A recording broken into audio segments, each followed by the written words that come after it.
पहला प्रश्न है दोस्तों, कार्य का मात्रक होता है तो कार्य का मात्रक कौन है?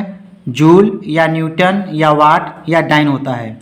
तो कार्य का मात्रक दोस्तों जूल होता है। तो पहला वाला इसका उत्तर सही हो जाएगा। दूसरा सवाल देखते हैं दोस्तों, प्रकाश वर्ष किसकी इकाई है?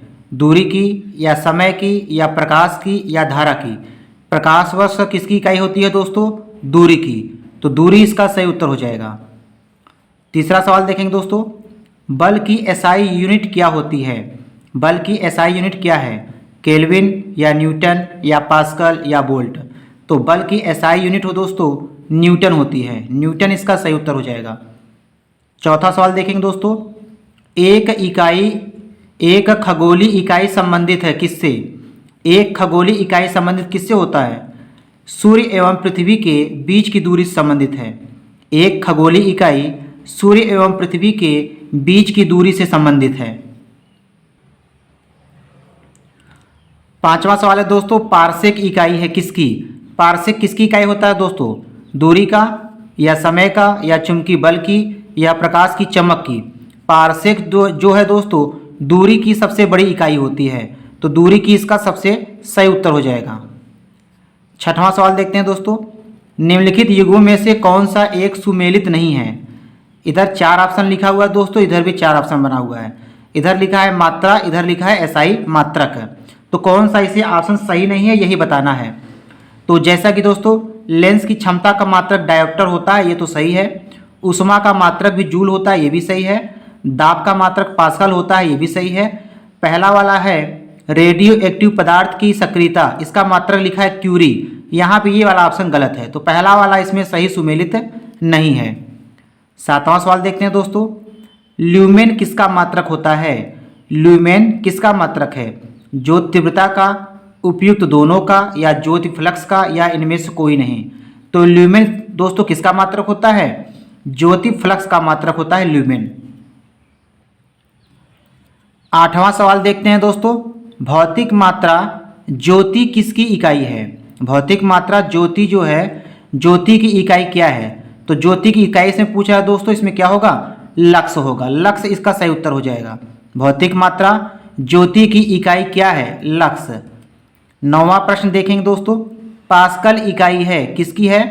पास्कल इकाई है आर्द्रता की या दाब की या वर्षा की या तापमान की? पास्कल जो इकाई होती है दोस्तों वो दाब की इकाई होती है। तो बी वाला इसका उत्तर सही हो जाएगा। 10वां प्रश्न देखते हैं दोस्तों, कैंडिला मात्रक है। कैंडिला जो है किसका मात्रक होता है? ज्योति फ्लक्स का या ज्योति प्रभाव का या ज्योति दाब का या ज्योति तीव्रता का? कैंडिला मात्रक होता है दोस्तों ज्योति तीव्रता का मात्रक कैंडिला होता है। 11वां प्रश्न देखेंगे दोस्तों, ऊर्जा की एसआई इकाई क्या है? ऊर्जा की एसआई इकाई क्या है? तो ऊर्जा की एसआई इकाई होती है दोस्तों जूल।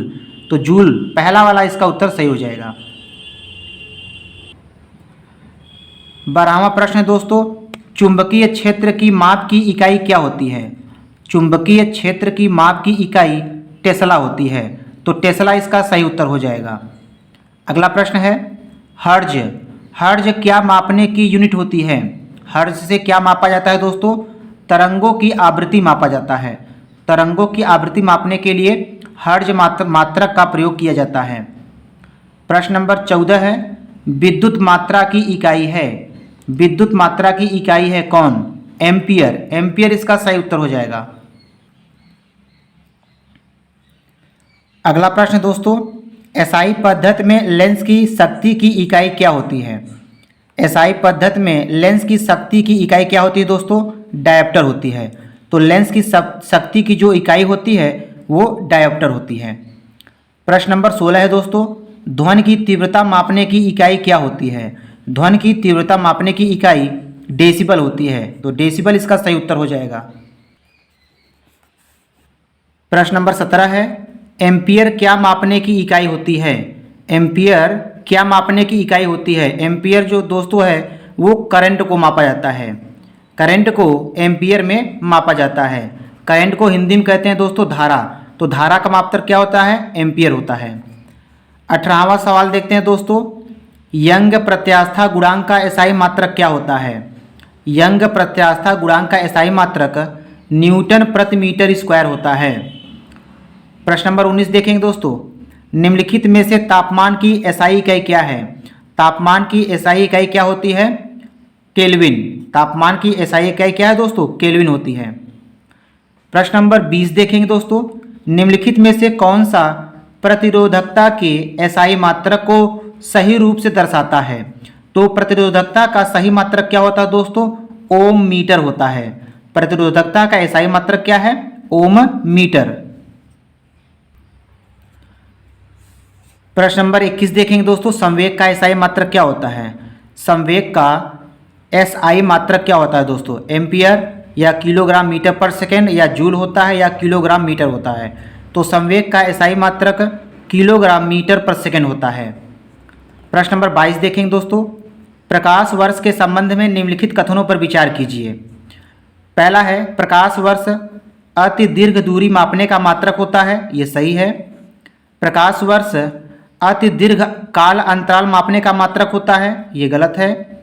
प्रकाश वर्ष प्रकाश की तीव्रता मापने का मात्रक होता है, ये गलत है। तो इसमें से पूछ रहा है कि कौन सा कथन सही है, तो पहला वाला कथन जो है इसमें सही है। प्रश्न नंबर 23 देखेंगे दोस्तों, निम्नलिखित में से कौन सा एक ऊर्जा का मात्रक नहीं है? तो ऊर्जा का मात्रक दोस्तों जूल भी होता है, वाट घंटा भी होता है, न्यूटन मीटर भी होता है, लेकिन किलोग्राम मीटर प्रति सेकेंड स्क्वायर ये ऊर्जा का मात्रक नहीं होता है। प्रश्न नंबर 24 देखेंगे दोस्तों, दीप्त तीव्रता को मापने के लिए एसआई इकाई क्या है? दीप्त तीव्रता को मापने के लिए एसआई इकाई क्या होता है? एम्पियर या कैंडिला या मोल या केल्विन? तो इसका सही उत्तर हो जाएगा दोस्तों कैंडिला।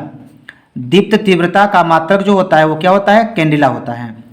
प्रश्न नंबर 25 देखेंगे, निम्नलिखित में से कौन सा मात्रक वही मात्रा मापता है जो एसआई इकाई पास्कल द्वारा मापी जाती है? तो ऐसी कौन सी मात्रक है दोस्तों जो वही मात्रा मापता है जो एसआई इकाई पास्कल द्वारा मापी जाती है? तो इसका सही उत्तर हो जाएगा टार जो है इसका सही उत्तर हो जाएगा। प्रश्न नंबर 26 देखेंगे दोस्तों, निम्नलिखित में से ऊष्मागतिकी थर्मोडायनेमिक तापमान की एसआई इकाई क्या होती है? तो ऊष्मागतिकी की तापमान की एसआई इकाई केल्विन होती है। केल्विन इसका सही उत्तर हो जाएगा। प्रश्न नंबर 27 देखते हैं दोस्तों, सूची फर्स्ट इधर है और सूची द्वितीय इधर है, इसमें से क्या करना है? मिलाना है। तो जैसे यहाँ पे दोस्तों है उच्च वेग को मापा जाता है मैक में, तरंग दैर्ध्य को मापा जाता है एंगस्ट्राम में, दाब को मापा जाता है पास्कल में, ऊर्जा को मापा जाता है जूल में। तो इसका सही उत्तर हो जाएगा सी वाला 1 2 3 4। उच्च वेग को मैक में मापा जाता है, तरंग दैर्ध्य को एंगस्ट्राम में मापा जाता है, दाब को पास्कल में मापा जाता है, ऊर्जा को जूल में मापा जाता है। अगला प्रश्न देखते हैं दोस्तों, इधर भौतिक राशि लिखा हुआ है और इधर इसकी इकाई लिखा हुआ है, तो सही का मिलान करना है हमें। तो दूरी का मात्रक दोस्तों इसमें कौन सा हो जाएगा? प्रकाश वर्ष हो जाएगा। दूरी का मात्रक क्या हो जाएगा? प्रकाश वर्ष हो जाएगा। और पदार्थ की मात्रा का मात्रक क्या होता है? मोल होता है। विद्युत आवेश की मात्रा का मात्रक क्या हो जाएगा दोस्तों? कूलाम हो जाएगा। और ऊर्जा का मात्रक क्या हो जाएगा? वाट घंटा। तो कौन सा ऑप्शन इसमें सही हो जाएगा? पहला वाला। प्रश्न नंबर अगला देखेंगे दोस्तों, इधर लिखा हुआ है दोस्तों भौतिक राशि और इधर लिखा हुआ है इकाई। तो त्वरण का मात्रक क्या होता है दोस्तों? त्वरण का मात्रक होता है मीटर प्रति सेकंड स्क्वायर होता है। बल का मात्रक क्या होता है? न्यूटन होता है। और कार्य का मात्रक क्या होता है दोस्तों? जूल होता है। कार्य का मात्रक क्या होता है? जूल होता है। आवेग का मात्रक क्या होता है? न्यूटन सेकेंड होता है। अगला प्रश्न देखें दोस्तों, निम्नलिखित में से कौन सा एक व्युत्पन्न परिमाण नहीं है? कौन सा एक व्युत्पन्न परिमाण नहीं है? तो कौन सा नहीं है दोस्तों? द्रव्यमान जो कि एक मूल मात्रक है, बाकी जो है घनत्व, आयतन और चाल ये सब मूल मात्रकों की सहायता से बनाए जाते हैं। अगला प्रश्न देखेंगे दोस्तों, त्वरण ज्ञात करने का सही सूत्र क्या होता है? त्वरण ज्ञात करने का सही सूत्र क्या होता है दोस्तों? वेग परिवर्तन की दर को त्वरण कहा जाता है दोस्तों। तो पहला वाला इसका उत्तर जो है सही हो जाएगा, a बराबर v minus you upon T. अगला प्रश्न देखेंगे दोस्तों, पदार्थ के संवेग और वेग के अनुपात से कौन सी भौतिक राशि प्राप्त की जाती है? पदार्थ के संवेग हो और वेग हो, इन दोनों का अनुपात कौन सी भौतिक राशि होती है? तो हम दोस्तों जानते हैं संवेग P बराबर होता है mv होता है। तो यहाँ पे P संवेग और बटा अगर वेग करेंगे तो कौन सी भौतिक राशि मिलेगी? द्रव्यमान मिलेगा। तो द्रव्यमान इसका सही उत्तर हो जाएगा। अगला प्रश्न देखेंगे दोस्तों, प्लांक के अचर में किसका आयाम होता है? प्लांक के अचर में कोणीय गति का आयाम होता है। प्रश्न नंबर 34 है दोस्तों, एक लड़की झूले पर बैठी स्थिति में झूला झूल रही है। उस लड़की के खड़े हो जाने पर दोलनों का आवर्तकाल क्या हो जाएगा? कम हो जाएगा। पहला वाला इसका उत्तर सही हो जाएगा। अगला प्रश्न है दोस्तों, घूर्णन करती एक गोल मेज पर अचानक एक लड़का आकर बैठ जाता है। मेज के कोणीय वेग पर क्या प्रभाव पड़ेगा? मेज का कोणीय वेग क्या हो जाएगा? कम हो जाएगा। 36 नंबर सवाल देखते हैं दोस्तों, यदि किसी चलती हुई वस्तु के वेग को 2 गुना कर दिया जाए तो उसकी गतिज ऊर्जा कितनी गुनी हो जाएगी दोस्तों? यहाँ पे हम जानते हैं गतिज ऊर्जा का सूत्र जो होता है दोस्तों, K बराबर होता है 1/2 mv² होता है। अब यहाँ पे कहता है कि वेग को 2 गुना कर देंगे, तो यहाँ वेग को अगर 2 गुना यहाँ लिखेंगे और स्क्वायर करेंगे दोस्तों तो कितना आ जाएगा? 4v² हो जाएगा। इसका ये मतलब हुआ किसी वस्तु के वेग को 2 गुना करेंगे तो उसकी गतिज ऊर्जा कितनी गुनी हो जाएगी? 4 गुनी हो जाएगी। अगला प्रश्न है दोस्तों, किसी पिंड के द्रव्यमान तथा भार में अंतर होता है क्योंकि? कौन सा ऑप्शन सही होगा दोस्तों? द्रव्यमान परिवर्तनीय होता है, ये तो पहला गलत हो गया। द्रव्यमान स्थिर रहता है जबकि भार परिवर्तनीय होता है, यही इसका मेन अंतर होता है। द्रव्यमान और भार में यही मेन अंतर होता है कि द्रव्यमान जो है हर जगह स्थिर रहता है और भार में क्या होता है? परिवर्तन होता है। अगला प्रश्न देखेंगे दोस्तों, किसी भी स्थिर या गतिशील वस्तु की स्थिति और दिशा में तब तक कोई परिवर्तन नहीं होता जब तक कि उस पर कोई बाहरी बल सक्रिय न हो। तो ये कौन सा नियम होता है? ये दोस्तों न्यूटन का गति विषयक पहला नियम होता है। तो इसका पहला वाला उत्तर जो है सही हो जाएगा। अगला प्रश्न देखते हैं दोस्तों, किसी असंतुलित बल द्वारा किसी पिंड में उत्पन्न त्वरण क्या होता है? त्वरण जो होता है दोस्तों वो बल के क्या होता है? अनुक्रमानुपाती होता है। किसी असंतुलित बल द्वारा किसी पिंड में उत्पन्न त्वरण बल के अनुक्रमानुपाती होता है। अगला प्रश्न देखें दोस्तों, न्यूटन के गति के तीसरे नियम के अनुसार क्रिया तथा प्रतिक्रिया के संबंध बल। न्यूटन के गति के तीसरे नियम के अनुसार क्रिया तथा प्रतिक्रिया से संबंध बल जो होता है वो हमेशा भिन्न भिन्न वस्तुओं पर ही लगे होने चाहिए। तो सी वाला इसका उत्तर जो है सही हो जाएगा दोस्तों। अगला प्रश्न है, प्रत्येक क्रिया के बराबर एवं विपरीत दिशा में एक प्रतिक्रिया होती है। प्रत्येक क्रिया के बराबर एवं विपरीत दिशा में एक प्रतिक्रिया होती है, यह कथन किसका है दोस्तों? यह जो है न्यूटन का गति विषयक तृतीय नियम है। प्रत्येक क्रिया के बराबर विपरीत प्रतिक्रिया होती है तो वो न्यूटन का गति विषयक तृतीय नियम है। अगला प्रश्न है, जल में तैरना न्यूटन की गति के किस नियम के कारण संभव होता है? तो जल में तैरना न्यूटन के गति के तृतीय नियम के कारण जो है संभव है।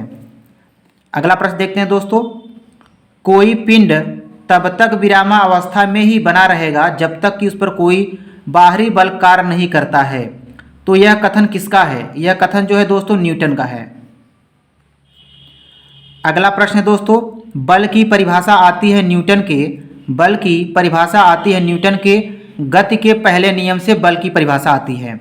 अगला प्रश्न है, किसी पिंड के उस गुणधर्म को क्या कहते हैं जिससे वह सीधी रेखा में विराम या एक समान गति की स्थिति में किसी भी परिवर्तन का विरोध करती है?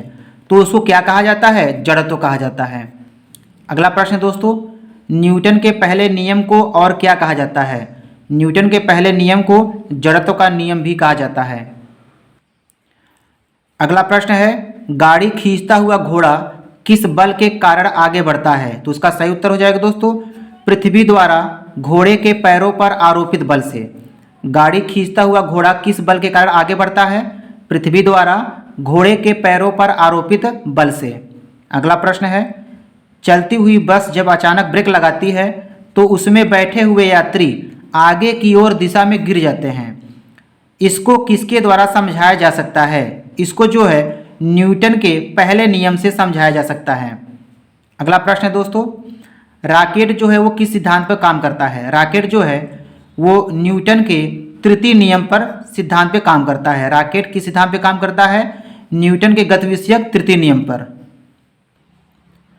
अगला प्रश्न है दोस्तों, अश्व यदि अचानक चलना प्रारंभ कर देता है तो अश्वारोही के गिरने की आशंका का कारण क्या होता है? विश्राम जड़त्व। विश्राम जड़त्व जो है इसका सही उत्तर होगा। अश्व यदि अचानक चलना प्रारंभ कर दे तो जो अश्वारोही होता है उसको गिरने की आशंका बढ़ जाती है, तो उसका मेन कारण क्या होता है दोस्तों? विश्राम जड़त्व होता है। अगला प्रश्न देखेंगे, क्रिकेट का खिलाड़ी तेजी से आती हुई बॉल को क्यों अपने हाथ को पीछे खींचकर पकड़ता है? क्योंकि बॉल जो है वो विश्राम की स्थिति में आ सकती है, इसलिए खींचता है। तो आज की इस वीडियो में दोस्तों इतना ही। वीडियो पसंद आया हो तो लाइक शेयर और सब्सक्राइब जरूर कीजिएगा। धन्यवाद।